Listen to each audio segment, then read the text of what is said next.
tal, alumnos? ¿Qué tal? Buen día. Me presento, soy el profesor David Flores Arnaqué y en esta oportunidad estoy encargado del área de gramática para el cuarto grado de secundaria. Y bueno, empezando, en esta oportunidad vamos a ver tres términos que en la mayoría de veces solemos confundir, que es el lenguaje, la lengua y el habla. Pero empecemos por partes.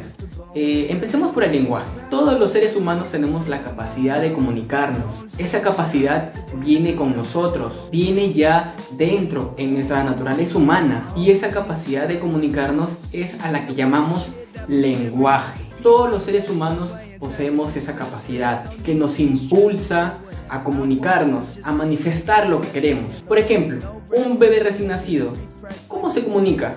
Se va a comunicar a través del llanto. Llora si tiene hambre, llora si tiene frío, llora si está sucio, llora si le pica algo. El llanto es la herramienta que tiene para comunicarse y lo hace porque tiene el lenguaje en su mente.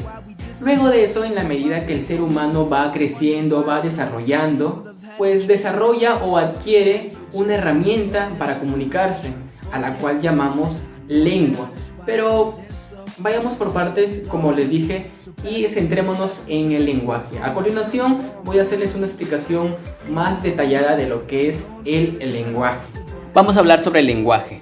Y el lenguaje humano se caracteriza por ser articulado. Si el lenguaje no fuera articulado, nosotros podríamos utilizar sonidos para comunicarnos, pero no serían exactos. Es como si tuvieras hambre y empezaras a rugir, así más o menos tipo Chewbacca. Entonces, lo que se va a estudiar es el lenguaje, pero con la capacidad de articular con tu aparato fonador las palabras, pero eso sí, sonidos articulados que tengan significado. Porque yo puedo decir basa, jasasa, y yo no he dicho nada, pero he dicho sonidos articulados. El asunto es que esos sonidos articulados se tienen que entender a través de una misma lengua, que es el español o castellano. Yo digo celular y se entiende. Otro sonido, aplicaciones, y también se va a entender. Ahora vamos con una frase, quédate en casa. Se entiende también, pero en otro país que utiliza otra lengua no se va a entender, porque estos sonidos que son articulados en otro país no tienen significado. Ahora, ¿una persona nace con el lenguaje o aprende el lenguaje? Cuando un ser humano nace hay una cuestión hereditaria, genética, que es el lenguaje. Así como cuando alguien nace, nadie le dice cómo respirar. El ser humano también nace con el lenguaje. Pero, ¿qué ocurre si el niño nace con esa capacidad que es el lenguaje y no hay nadie alrededor que lo motive para que utilice esa capacidad que tiene? Es decir, para que el lenguaje se active tiene que haber estímulos, y esos estímulos van a ser las palabras que va escuchando. Entonces, ¿qué es el lenguaje? Es la capacidad innata, netamente humana, de poder comunicar sus pensamientos, sentimientos, ideas, etc. Es solamente del ser humano para poder comunicarnos. Bien, ahora un caso. Un bebé que nace en el Perú, lo dan en adopción para que viva en los Estados Unidos. ¿Ese bebé hubiera aprendido naturalmente inglés? La respuesta es sí, porque el lenguaje ya está en nuestra mente, está en nosotros, y están los estímulos que son las palabras. Bien, ahora vayamos a las características. Cuando decimos que el lenguaje es innato, ¿qué quiere decir? Que es parte tuyo, que es propio, que es natural, y eso lo plantea Fernández Saussure. Número 2, que el lenguaje es universal, es decir, todos los seres humanos del planeta tienen la capacidad del lenguaje. Siguiente, es inmutable. Es decir, a pesar de las generaciones que vengan, todos los seres humanos que nazcan van a tener el lenguaje dentro suyo, van a tener la necesidad de comunicarse. Y también es doblemente articulado, porque el lenguaje utiliza morfemas y fonemas, porque no puedes comunicarte sin sonidos.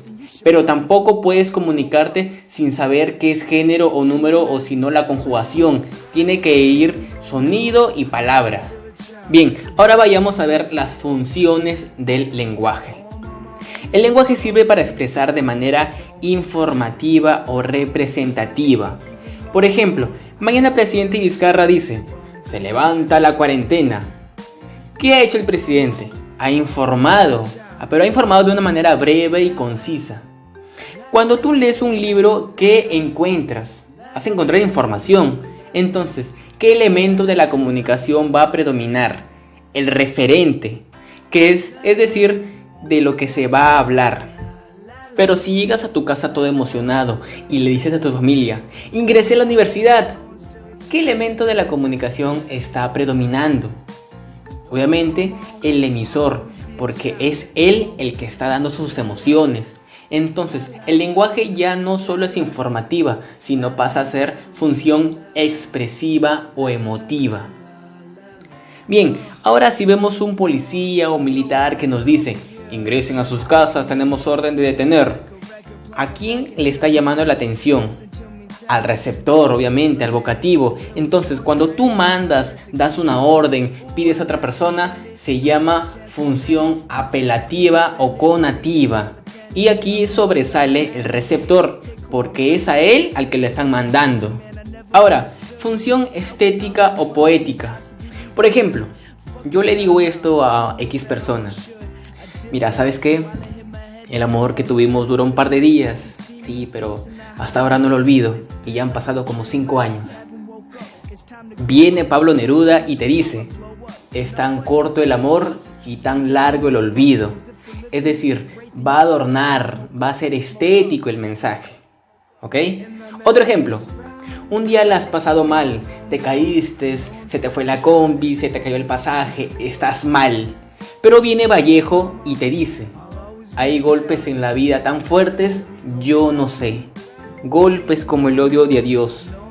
Y entonces aquí prima el mensaje. ¿Por qué? Porque lo va a adornar, va a ser estético, va a ser poético. Sigamos. Función fática o de contacto. Yo cómo sé que las ondas sonoras que están llegando hacia ustedes están correctas. Obviamente yo pongo a prueba el micrófono, el volumen, que no haya interferencias, que no haya ruido.